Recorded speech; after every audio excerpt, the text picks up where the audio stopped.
Hola, ¿qué tal? ¿Cómo les va? Bienvenidos, una nueva emisión de Controversias y estamos a 3 días, a 3 días de la próxima elección del domingo 19, donde seguramente vamos a decidir cuál es el futuro del país. Pero también con un debate ya pasado este domingo que, un debate con gusto a poco, con mucha chicana, un debate en el que se habló del pasado, donde casi prácticamente no se mencionó la realidad que estamos viviendo en el país. Y la pregunta es, ¿qué nos hubiese gustado escuchar? ¿De qué no se habló? ¿Qué nos hubiese gustado que nos cuenten los candidatos? Aquellos que ya tienen decidido su voto y aquellos que no lo tienen todavía decidido. Bueno, justamente hoy vamos a dialogar con dos colegas. Por un lado un politólogo y por otro lado un periodista. Estamos hablando puntualmente de Leonardo Pérez Bustos, de la consultora Neodelfos, de la ciudad de Río Grande, y también con el periodista Cristian Viso, de la ciudad de Río Grande. La pregunta sigue siendo, ¿qué nos hubiese gustado escuchar? ¿Qué nos hubiese gustado que nos cuenten los candidatos a la presidencia de la Nación? Vamos, pausa, la primera, y enseguida volvemos.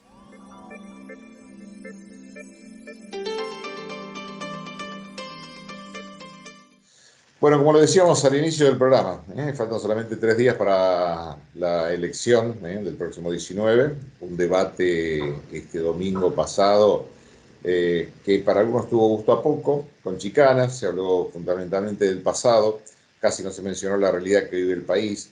Y la pregunta es, qué bueno charlar con colegas, con un consultor político como es Leonardo Pérez Bustos, de la consultora Neodelfos. Leonardo, gracias por aceptar el convite. No, por favor, gracias a vos, Aníbal. Y con un colega también muy querido como es Cristian Viso, también de la ciudad de Río Grande, con el cual hacía tiempo que no dialogábamos. Y hoy nos estamos un poco poniendo al día, ¿no? Bueno, así es, Aníbal. Gracias por la invitación. no, es un gusto. Siempre me parece que es bueno tener una mirada fundamentalmente desde los medios de comunicación y también desde aquellos consultores políticos que están no solamente como periodistas, como hacemos aquellos que hacemos periodismo televisivo, radial o gráfico, sino que estudian a fondo, desde gestos, movimientos, lo que se dice, lo que no se dice. Y la pregunta es, la tiro sobre la mesa. Como decíamos, a 3 días de una elección, ¿qué nos hubiera gustado escuchar un debate? ¿De qué no se habló? ¿Un debate puede definir una votación o, en todo caso, un error de un candidato en un debate le puede restar votos? La opinión, a ver. Yo creo que fundamentalmente, en virtud de este amplio abanico de preguntas, lo que por ahí tenemos que indagar en mayor profundidad es en qué instancia de esta elección estamos y qué es lo que se está jugando, ¿no?, en la recta final. Y quiénes van a ser aquellas personas, aquellos ciudadanos argentinos, en tanto electores, en la recta final de este extenso proceso electoral, quienes son los que van a definir finalmente la elección. Y me parece que en el contexto, digamos, plenamente estratégico, la preparación del debate está justamente estrechamente vinculado a comunicarle a esa pecera, a ese segmento muy específico de electores que nosotros denominamos indecisos. Que si nosotros nos retrotraemos a la semana previa a este evento, digamos, que concentró una enorme cantidad de espectadores, cerca de 48 puntos marcó de rating, que es todo un récord, digamos, en términos de audiencias. Si nosotros nos retrotraemos a la semana previa a este evento, en términos de mediciones, oscilaban entre 3 puntos a 6 puntos porcentuales aproximadamente ese universo de indecisos, ¿no?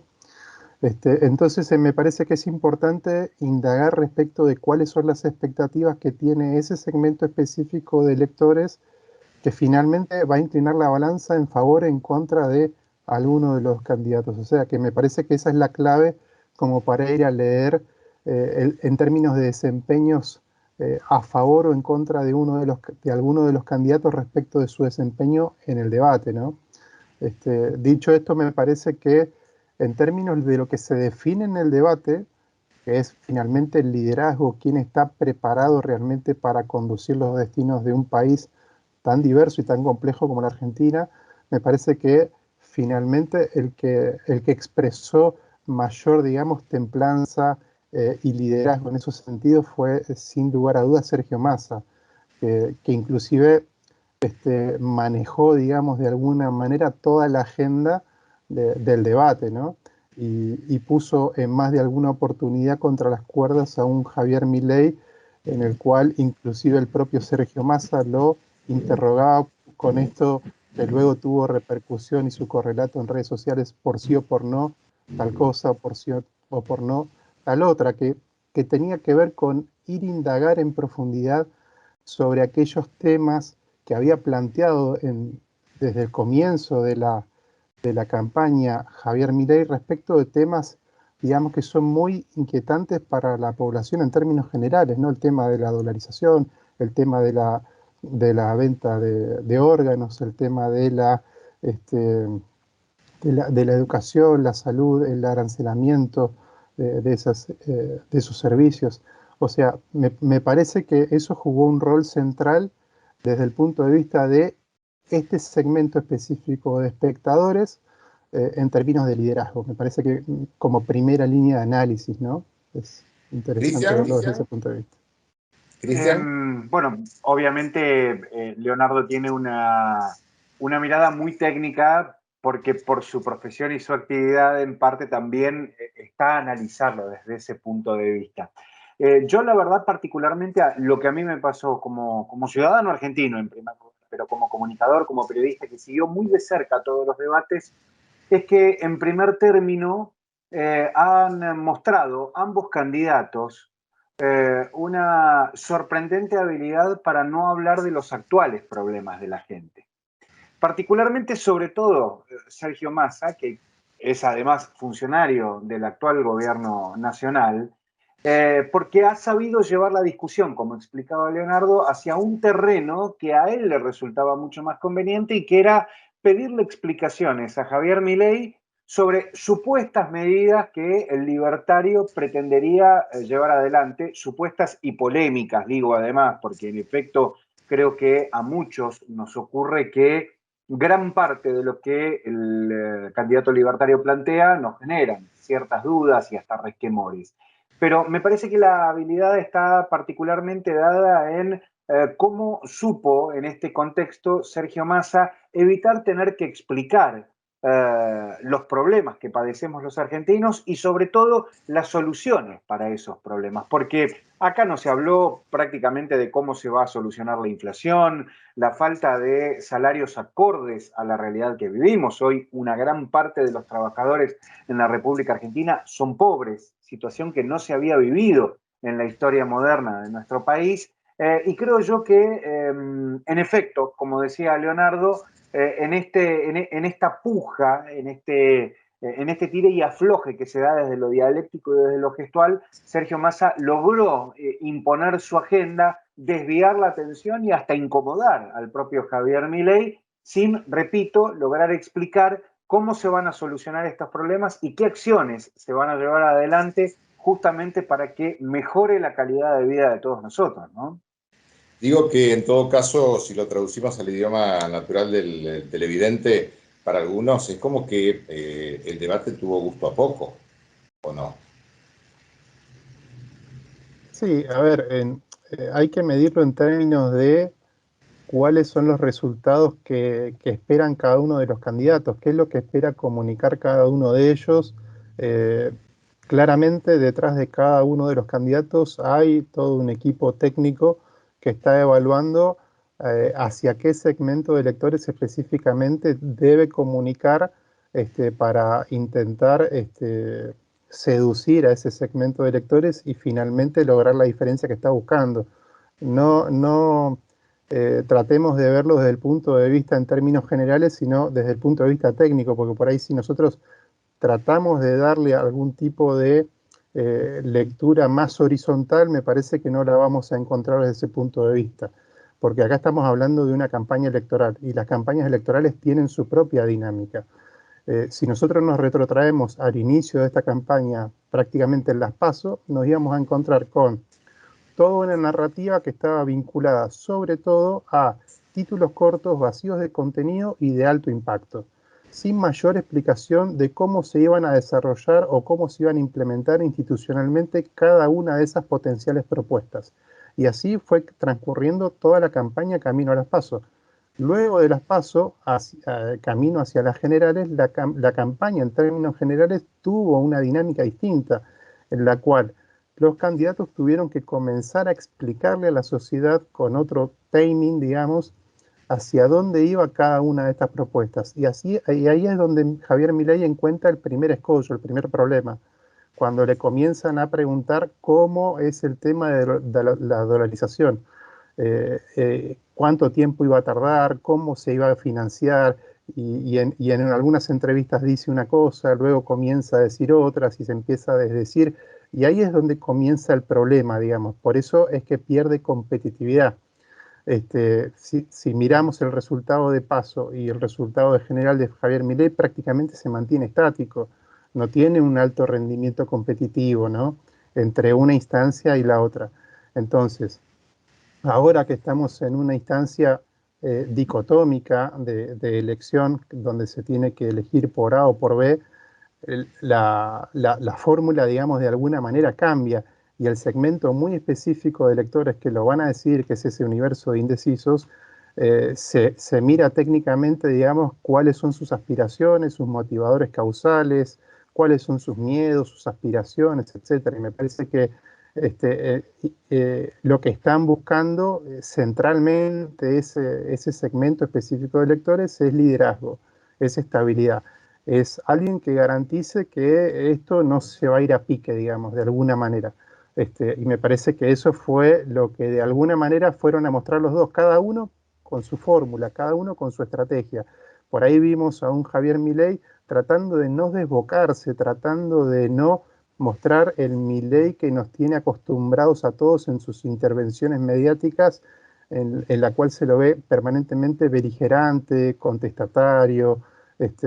Me parece que trató de contenerse todo el tiempo y eso se notó mucho, ¿no?, a lo largo de todo el tránsito del debate. Me parece que está más vinculado a eso, ¿no? Sí, y a mí la sensación, Aníbal, discúlpame, porque quiero agregar algo a lo que está diciendo Leonardo, es que me parece que en ese contexto y siguiendo con lo que dice Leonardo, en ese contexto es Milei el más perjudicado, ¿no? Porque indudablemente llegó a esta instancia y tiene serias chances de convertirse en presidente de la Argentina a partir de una impronta característica que en definitiva termina traicionando en este último debate. Digo, aquel votante que lo sigue o que tenía expectativas y lo miraba de reojo, tal vez era ese histrionismo, esa manera de expresarse, ese mensaje concreto, el de la casta, digo, el que les resultaba seductor. Pero gran parte de todo eso se diluyó en este debate, porque vimos un Milei contenido, un Milei que no recurrió a ninguna de esas estrategias comunicacionales a las que nos tiene acostumbrados en los últimos 3 o 4 años, y hasta se lo ve cercano a gente a la que en algún punto y hasta no hace mucho tiempo rechazaba enfáticamente. Entonces, en definitiva, entiendo que particularmente en este debate, y como decía Leonardo, Sergio Massa no le habla ni al peronismo ni Javier Milei a los libertarios y a aquellos que forman parte, si se quiere, de la derecha constituida como tal en la Argentina, sino que están buscando el voto de un sector, no sé si coincidirás vos, Aníbal, y el propio Leonardo, a un sector social que ha crecido mucho en los últimos años y que, entiendo yo, tomó postura en estas elecciones, es decir, aquel que votó en blanco o que decidió anular su voto, porque entiende que ese candidato que está buscando no está en ninguno de estos dos sectores. Entonces, me parece que esa, entiendo yo, es la mayor particularidad que tiene este proceso en esta etapa, que es ver cómo hacen los dos candidatos para romper esa distancia que ya ha quedado manifiesta entre ellos y un sector de la sociedad que ha crecido mucho en los últimos años. Ahora, la pregunta sería, un poco en función de lo que planteaban tanto Leonardo como Cristian. Milei ha llegado a un techo, se puede decir que ha llegado a un techo, y la otra es, en todo caso, ¿por qué ha crecido un fenómeno como Milei en la Argentina? Con una Argentina que, convengamos, estamos hablando de más, que por lo menos en el último año, más de 120, 140% de inflación, con un dólar que comenzó en digamos, en la presidencia de Alberto Fernández, algo así como 64 pesos, y llegó, como decía puntualmente también Sergio Massa, y en eso coincidimos, con algunos vivos y delincuentes a más de 1.200 pesos, con un crecimiento de la pobreza. Es decir, ¿qué es lo que encontró, ahora desde el punto de vista periodístico, desde el punto de vista analítico, político, la gente en un Milei que honestamente surgió, y tenemos que ser también responsables de esto, surgió de los medios? Sí, yo creo que principalmente nosotros debemos entender que el fenómeno Milei surge de un gran descontento, de una gran desilusión de buena parte de los ciudadanos argentinos, en tanto electores en este proceso electoral que lo están poniendo de manifiesto, producto de esta desilusión de la clase política tradicional. Hay un segmento muy específico de centro que penduló hacia la centroderecha con la propuesta de Macri allá por el 2015, luego se desilusionó al ver que no había encontrado, digamos, de alguna manera satisfacer sus expectativas y ese penduló, volvió a girar a una propuesta de centro izquierda con Alberto Fernández. Esa desilusión se transformó en bronca, ¿sí? Producto del mal desempeño del actual gobierno, y esa bronca encontró, digamos, de alguna manera un refugio en el mensaje que venía, digamos, de alguna manera plantando, esa semilla que venía plantando a lo largo del último tiempo con todas sus intervenciones mediáticas, Javier Milei, ¿no? O sea, si entendemos en este contexto, Javier Milei es producto de ese descontento, de esa desilusión, de esa bronca, de ese segmento de ciudadanos argentinos y lo está expresando a través del voto en este momento. Es posible que haya llegado a su techo por esto del dilema que estábamos recién debatiendo, que estábamos analizando, producto de... Y también le pasó a Patricia Bullrich, por ejemplo. ¿En qué sentido? Ella, en esta pelea, digamos, interna que tuvo con Rodríguez Larreta, camino a la general, si ella se ablandaba para retener los votos de Larreta, probablemente perdía un cierto caudal de electores que veía más atractiva la propuesta de Milei. Y si se endurecía un poco más en su narrativa y en sus formas, etcétera, probablemente también perdía algunos votos, digamos, que veían más favorable un liderazgo más blando como el de Larreta, ¿no? Entonces, transitó esa dicotomía, transitó digamos, ese dilema Patricia Bullrich en su momento, y es el dilema que está atravesando por estas horas, como bien lo describía recién Cristian, Javier Milei. Si se endurece, sucede una cosa; si se ablanda, sucede la otra. O sea, el camino preciso es muy difícil poder hallarlo, poder encontrarlo en esta instancia, por lo menos para el caso de Javier Milei. Cristian. Coincido con lo que dice Leonardo. Creo que la palabra que lo define precisamente a Javier Milei en todo este contexto que muy bien describía Leonardo es catalizador. Creo que Javier Milei se ha convertido en un catalizador de una sociedad que está cansada.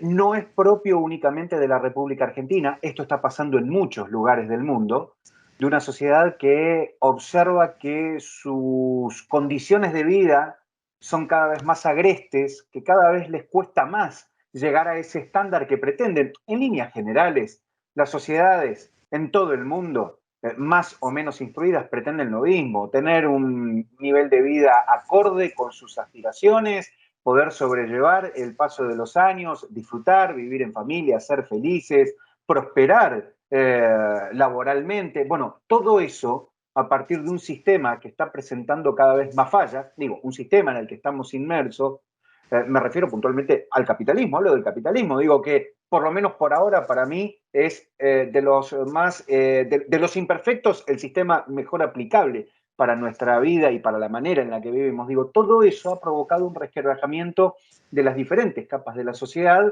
que han encontrado, particularmente en figuras como la de Javier Milei en la República Argentina, pero tenemos casos cercanos, digo, Jair Bolsonaro en Brasil, Donald Trump en Estados Unidos, Laura Meloni en Italia, digo, han encontrado en todos esos referentes la oportunidad de catalizar esa bronca a la que hacíamos referencia.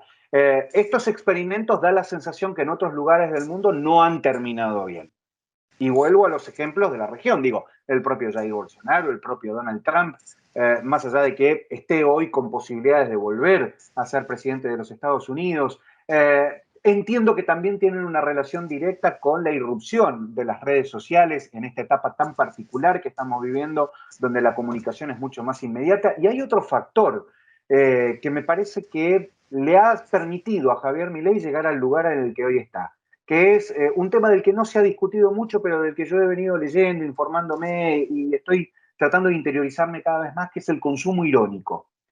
Y es concretamente una característica que se da particularmente en las redes sociales, en donde aquello que nos causa gracia, que nos parece burlón, no dejamos igualmente de consumirlo y hasta de algún modo lo impulsamos. Javier Milei se convirtió en eso, arrancó siendo eso particularmente, consumo irónico, que por el propio descontento de la sociedad a partir de las situaciones que estamos viviendo, se trasladó a la arena política y lo convirtió incluso en un candidato con posibilidades de dirigir los destinos de un país tan pero tan difícil como la Argentina, ¿no?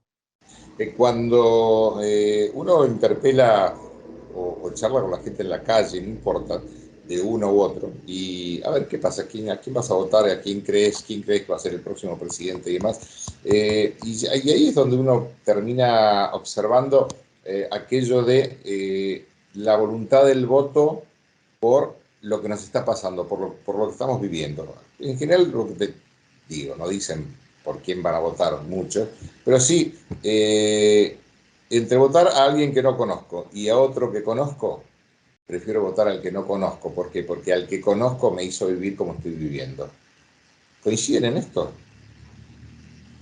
Y a ver, ese tipo o esa tipología de respuestas se da claramente, como así también hay otra tipología de respuestas que tienen que ver con que este contexto lo conozco independientemente de la situación de coyuntura que se está viviendo, que tiene que ver con el tema del proceso inflacionario, etcétera. Entienden que es una situación institucional que se puede manejar a lo largo del tiempo y puede tener algún tipo de corrección. En cambio, lo otro es una aventura, digamos, que no se sabe a dónde va a terminar. ¿Por qué? La gran crítica que le hacen, sobre todo a aquellas personas que tienen más de 40 años, por ejemplo, la gran crítica que le hacen a la candidatura de Javier Milei es la falta de institucionalidad, de arreglo institucional que tienen gran parte de sus propuestas. La mayoría de las propuestas chocan con el orden constitucional, por ejemplo, entonces ya per se son inaplicables. Entonces, yo te diría, en los segmentos de electores mayores de 40 y pico de años, se hacen, digamos, de alguna manera ese cuestionamiento. Está bien, no están dando bien la economía, pero esta gente sabe manejar, tiene experiencia y sabe manejar el poder respecto de la candidatura de Unión por la Patria. Y respecto de la candidatura de Milei, en ese segmento de electores particularmente, lo ven, digamos, con desconfianza. Ahora, cuando observamos los segmentos de electores más jóvenes, sí, ahí, por ejemplo, es más atractivo una aventura de, a ver, vamos a ver cómo resulta este experimento, ¿no? Esto es algo nuevo y vamos a ver qué me propone. Por ahí la solución más inmediata de creer que esta situación de crisis se puede resolver en el corto plazo, ¿no? Cristian. Sí, yo coincido con lo que expresa Leonardo. Mira, se los voy a describir con dos ejemplos recientes, porque la verdad es que a mí en este proceso, y sobre todo particularmente porque soy periodista, me interesa mucho lo que opina la gente, ¿no? Entonces aprovecho cuando voy a algún lugar, no sé, supermercado, como me pasó hace un par de días el dentista, o un asado que me invitan un grupo de personas, digo, trato de charlar con ellos para indagar un poco, ¿no? Las diferentes miradas. Dos ejemplos. Porque es cierto lo que decía Aníbal, hay un porcentaje de la sociedad que cree que esto es muy malo y que lo que está por venir, bueno, démosle una oportunidad, problemas, pero también, como decía Leonardo, hay otros sectores que dicen, bueno, esto lo conocemos, pero como lo que viene no sabemos qué es, puede ser peor. Entonces, en esas dos discusiones se da el debate con la gente. Un empleado de fábrica en un asado, hace algunas semanas atrás, me dijo, la verdad, yo voy a votar a Javier Milei. A mí me sorprendió porque lo primero que le planteé es, pero puede correr riesgo tu fuente laboral. Javier Milei ya ha expresado enfáticamente qué es para él el régimen de promoción industrial y qué es la industria fueguina. Dijo, mira, la verdad que a mí mucho no me importa, estamos muy mal, no hay miras de que esto mejore, y si hace falta y acá no hay trabajo, bueno, me iré a vivir de nuevo a mi provincia. Postura que además me pareció bastante egoísta, digo, desde ese punto de vista, ¿no? Y en contrapartida, hace un par de días, en la sala de espera de una clínica odontológica de la ciudad, me encontré con una señora de unos 70, 75 años. Me contó prácticamente toda su vida, venía de Tandil, de vivir muchos años en Tandil, militante radical de toda la vida. Eh, y ella me decía, la verdad que yo me crié en una cuna antiperonista. Y si tengo que elegir, voy a votar a Sergio Massa. Y puso un ejemplo que me pareció muy interesante. Del otro lado, hay un muchacho que no tiene experiencia, que nos está proponiendo saltar al vacío, que él va a saltar con nosotros, pero que mientras tanto va a tejer, va a coser un paracaídas. ¿Para quién crees vos que va a ser ese paracaídas? Me dijo. Y me Eh, dejó pensando, verdaderamente. Me pareció muy interesante esa reflexión. Yo, para cerrar, quiero cerrar esto, por lo menos esta pregunta que vos haces, Aníbal, respecto de algo que decía Leonardo, las instituciones, la democracia. Yo soy de los que creen que una institución que funciona mal es mejor que una institución que no existe. Que un organismo del Estado que funciona mal es mejor que uno que no existe. Uno que funciona mal se puede corregir. Se puede corregir con voluntad política, con intenciones, con trabajo en conjunto, con el control de la sociedad y con dirigentes políticos que algún día entienden que tienen que pagar el costo político. Ahora, una institución de la democracia que no existe, la verdad que en este contexto difícil que pueda llegar con una solución concreta a la sociedad. Por eso quería decir esto particularmente porque me parece que lo que se está proponiendo, fundamentado en la bronca de una situación concreta y real, como lo es la inflación, la falta de empleo, la falta de futuro, digo, se está poniendo en duda. A partir de eso, muchas otras instituciones de nuestro país que ya han demostrado sobradamente que funcionan e incluso se han puesto en debate cuestiones que nosotros creíamos que ya por lo menos como sociedad habíamos saldado. Dos definiciones, digo, me quedo con estas, antes de irnos a la pausa, y con una pregunta. La primera, la del empleado de fábrica, responde algo así como si uno lo pudiese definir, hastío. Y la segunda, de la señora antiperonista de toda su vida y todo lo demás, el pasar de los años y quizás el miedo por la edad y por lo que viene. No sé, digo, definirlo de una manera. Pero dejo una pregunta para, con esto vamos a la pausa y enseguida volvemos. ¿Es lógico que un debate de estas características nos haya retrotraído a la época de Malvinas, a hablar del 82, a hablar de muchos temas que hoy inclusive los jóvenes no tienen ni idea de qué se tratan? Lo dejo para después de la pausa, ¿les parece? Señores, estamos en controversias, nos vamos a una pausa, enseguida volvemos. Seguimos, estamos en controversia. Recordemos que estamos con Leonardo Pérez Bustos, de la consultora Delfos, que gentilmente está en contacto con nosotros desde Río Grande, al igual que Cristian Biso, amigo de mucho tiempo, y hacía tiempo que también lo hablábamos antes del programa, que no teníamos oportunidad de mirarnos a la cara. Bueno, había dejado una pregunta, digo, a ver, un debate, volvemos al tema del debate, que dejó a una Margaret Thatcher, dejó a un Malvinas, dejó con todo lo que eso significa para la gente de Tierra del Fuego, para aquellos que vivimos en Tierra del Fuego. Pero, a ver, no se habló de lo que nos está pasando, no se habló de la inflación, no se habló de un montón de temas y justamente, en todo caso, Leonardo planteaba al principio hacia dónde iba cada uno de los candidatos en este debate que se planteó de una manera y terminó siendo de otra. La pregunta ¿es lógico que hoy hablemos de temas de hace cuántos años atrás y no hablemos de lo que nos está pasando? Claramente, en respuesta a tu pregunta, Aníbal, claramente no es lógico, pero justamente y volviendo al análisis que hacía recién Cristian, es importante que durante este proceso electoral, lamentablemente, se está poniendo en discusión en la agenda pública temas que eh, entendíamos que la sociedad argentina ya los tenía saldados y ya los tenía resueltos y teníamos muy en claro cuáles son los capítulos de la historia de nuestro país a los cuales no queríamos volver a rediscutir y que ya estaban cerrados. Y me parece que justamente estamos en una instancia que producto de el descontento con la clase política tradicional que los últimos 8 años estuvo actuando de manera muy irresponsable, amenazándose públicamente permanentemente a través de causas judiciales, etcétera, de manera irresponsable, digo yo, no poniendo en el centro de la agenda del debate público los problemas de los ciudadanos argentinos, justamente eso hizo posible el emergente de Javier Milei. Un Javier Milei absolutamente despojado de cualquier tipo de control en términos de juicio moral, ¿no? Y es la discusión que estamos teniendo hoy, producto de un personaje mediático que se ha convertido en candidato a presidente, producto del impulso de este descontento de este sector de la sociedad y que nos está empujando a discusiones que creíamos que ya estaban saldadas, lamentablemente, ¿no? Chiquín. Coincido con lo que dice Leonardo y está un poco relacionado con lo que yo te contestaba en la última pregunta del bloque anterior, ¿no? Digo, me sorprende que estemos hablando de temas que yo creí que ya con diferentes miradas y matices no se discutían. Porque yo puedo entender que haya sectores de la sociedad que no estén de acuerdo con la manera en que el kirchnerismo ha usufructuado de algún modo los derechos humanos como causa.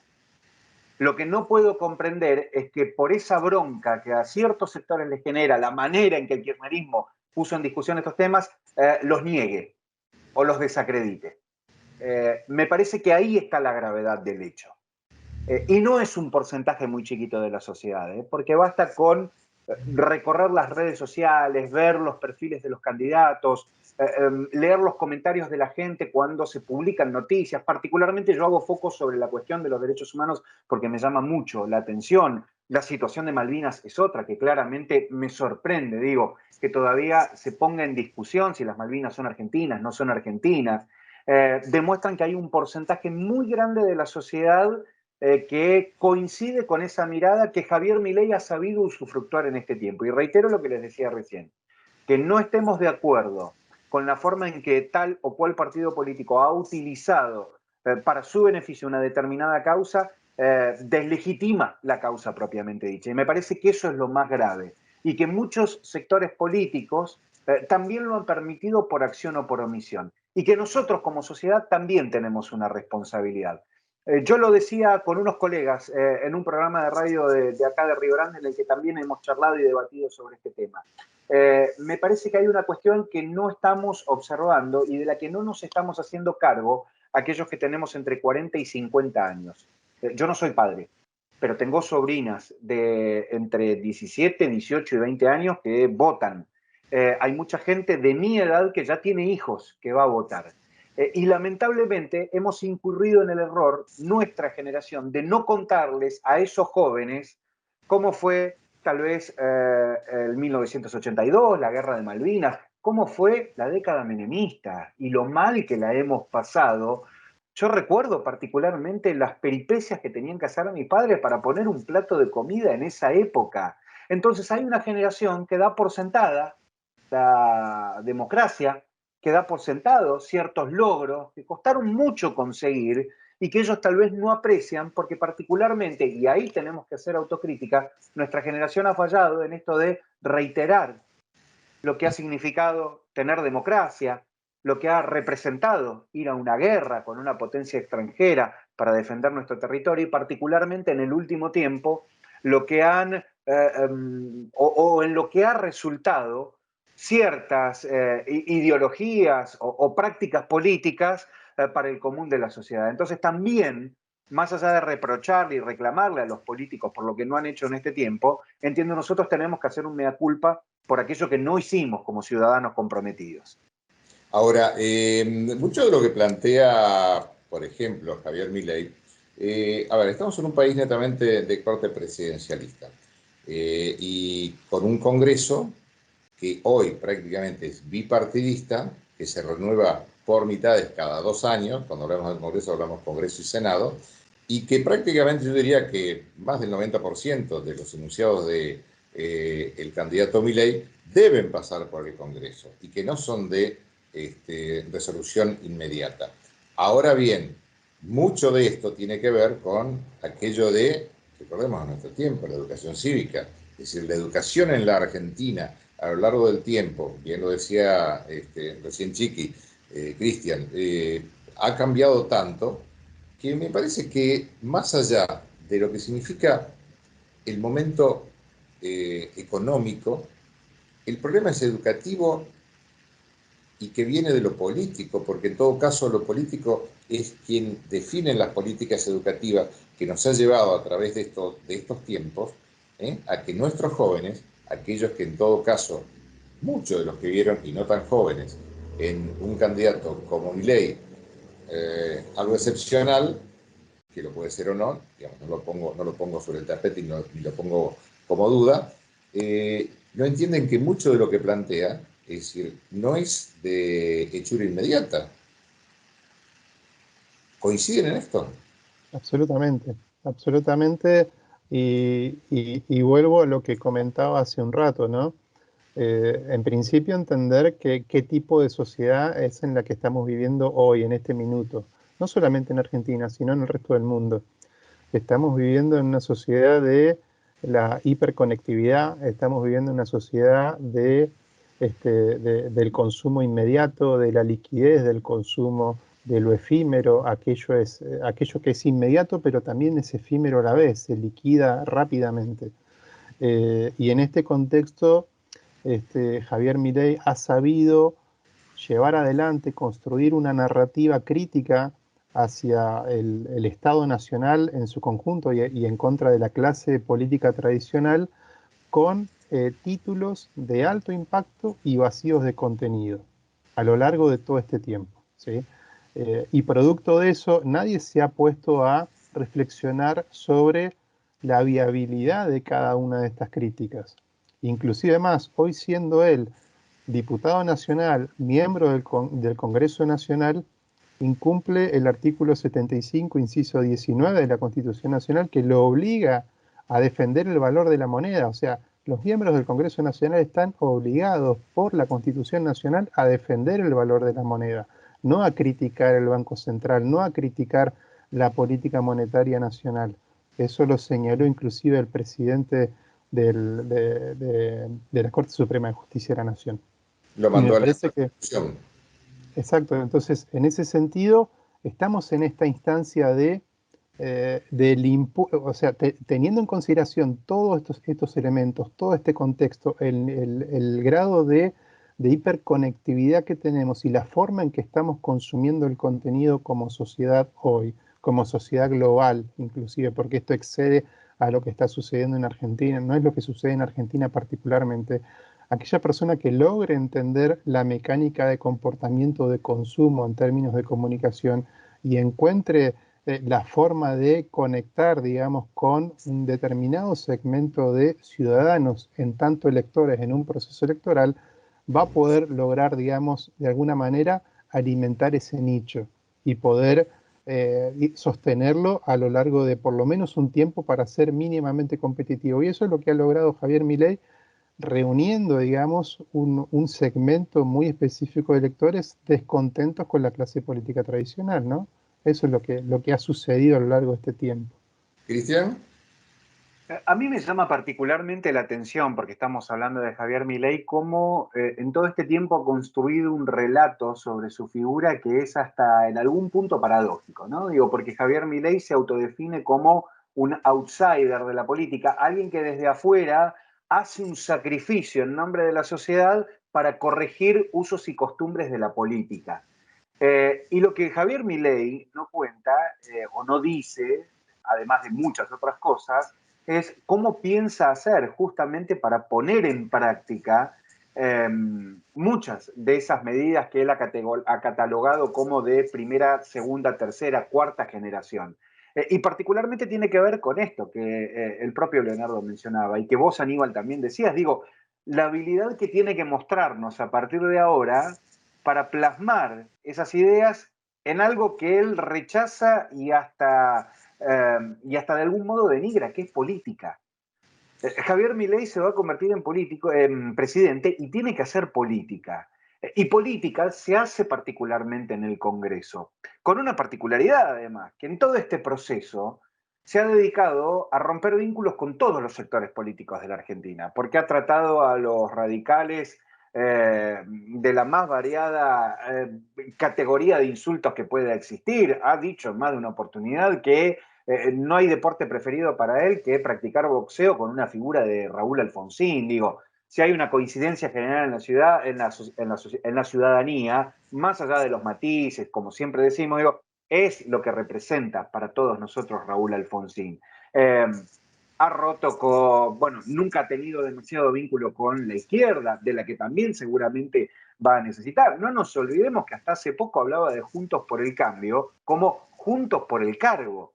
Digo, después termina vinculándose con estos sectores que, como yo les decía antes, formaban parte de la casta, pero que parece que no son tan malos para él. Digo, entonces, ¿cómo va a hacer particularmente para llevar adelante un paquete de medidas que requieren de un amplio consenso social y político cuando él mismo, primero, descree de la política, segundo, está peleado básicamente con la mayor parte de la dirigencia política argentina, y en tercer lugar, requiere además de una fuerza propia que da la sensación no lo acompaña? Hay muchas señales de confusión en este proceso. Invita a Venegas Lynch, a quien él menciona como la máxima representación del liberalismo de la República Argentina, a un discurso donde Venegas Lynch sienta postura respecto del Vaticano, y en el debate el fin de semana nos dijo, bueno, en realidad es su postura personal, no me representa lo que dice. Entonces también hay muchas idas y vueltas. Veamos lo que ha sucedido en las últimas horas con Lilia Lemoine. Es increíble, y yo me pregunto si va a asumir su banca a partir de las manifestaciones que ha tenido, enalteciendo la figura de una persona que ha sido condenada por delitos de odio, básicamente, un neonazi en una ciudad sin nada por estas prácticas, fascistas, concretamente Mar del Plata, ya a partir de investigaciones que han hecho profesionales en la materia y demás, tiene un fuerte vínculo con sectores que profesan esa ideología y que generan muchos problemas sociales y demás.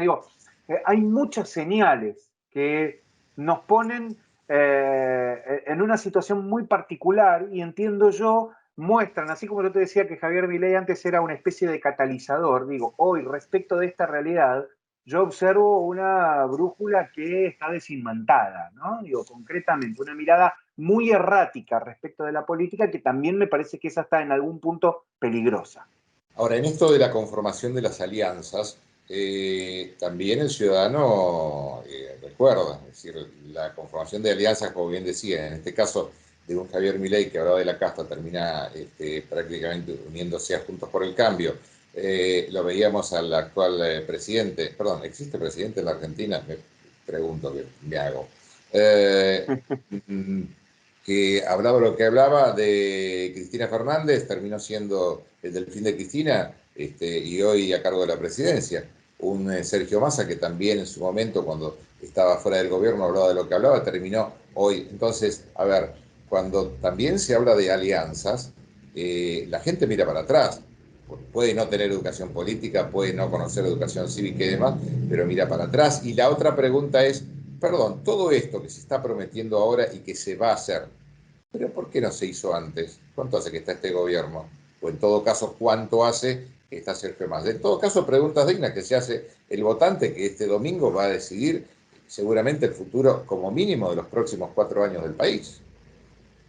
Sí, yo creo que en términos de promesas electorales me parece que es importante entender que los cambios trascendentales de un país como tan diverso y tan complejo como la Argentina, me parece que en principio no se van a dar de la noche a la mañana. No es que va a venir digamos, una figura carismática, mesiánica, que tiene todas las respuestas y de la noche a la mañana nos va a llevar y nos va a transportar a todos los argentinos al paraíso. Eso no existe ni acá ni en ningún país del mundo. Así que eso como primera medida, justamente en relación a lo que charlaba recién respecto de esto de una sociedad líquida, una sociedad de alto impacto en términos de consumo en materia de comunicación y de medir sus satisfactores en lo inmediato también, ¿no? Y lo otro es en términos de soluciones para un país tan extenso y diverso como el nuestro, me parece que se inscribe en materia de un proceso que no se inscribe única y exclusivamente en cómo está Argentina puertas para adentro, sino que también un país que tiene relaciones con el resto del mundo, un mundo que está en plena ebullición, un mundo que está conflictuado, un mundo que está cambiando, el escenario de poder internacional está en plena transformación en la actualidad. Estamos viendo un mundo multipolar que está jugando distintos intereses que están en pugna y me parece que es importante entender cómo va a transitar esta metamorfosis, este cambio, un país como el nuestro, ¿no? Que evidentemente tenemos oportunidades de desarrollarnos desde el punto de vista de lo energético, desde el punto de vista de aportar valor agregado a nuestras exportaciones, etcétera, y con estableciendo sanos lazos comerciales con diversos países. Me parece que desde ese punto de vista, inclusive desde el punto de vista comercial, en el último debate, Milei cometió un error que me parece muy grosero, sobre todo viniendo desde un economista muy formado como él, ¿no?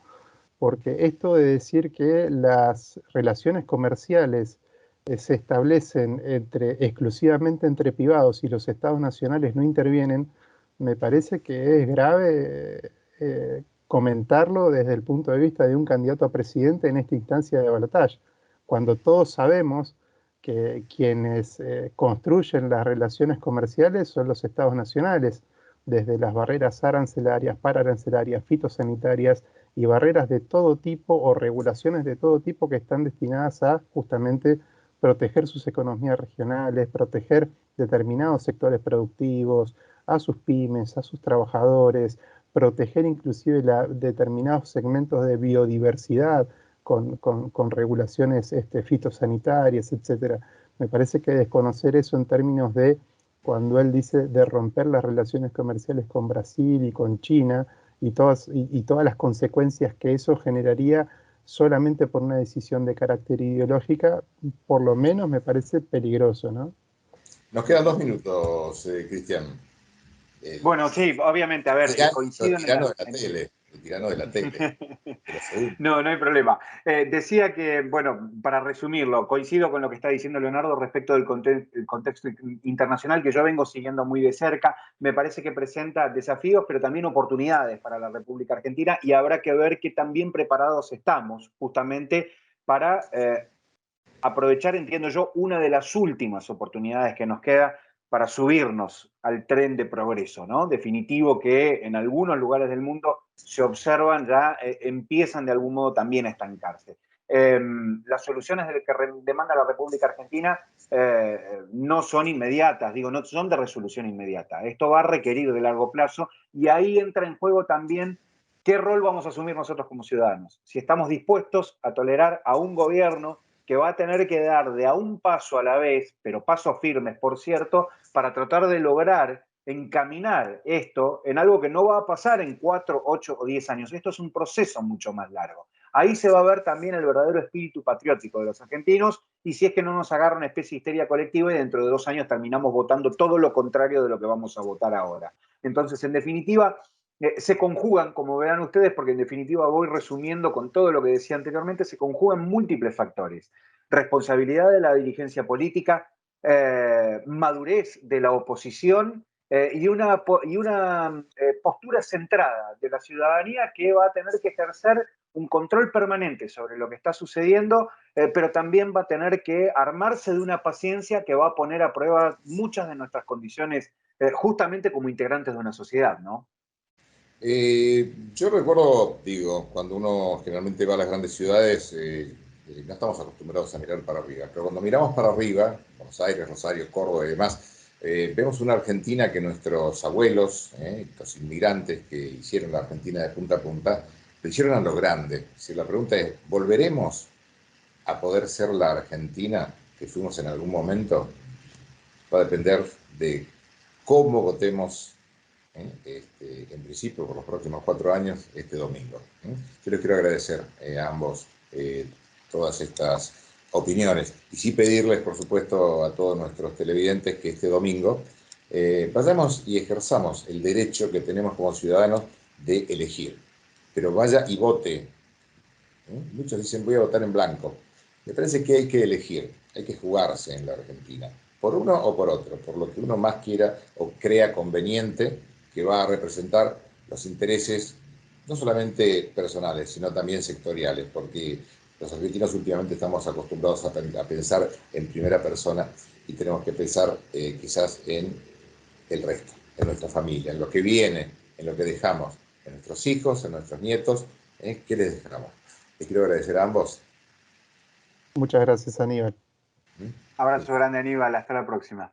Fuerte abrazo. Y señores, con ustedes, si Dios quiere, seguramente nos vamos a ver, si Dios quiere, y así el canal también, a través de la TV pública el próximo miércoles, a partir de la hora 21, en esto que hemos denominado Controversias. Chao, hasta el próximo miércoles. Gracias.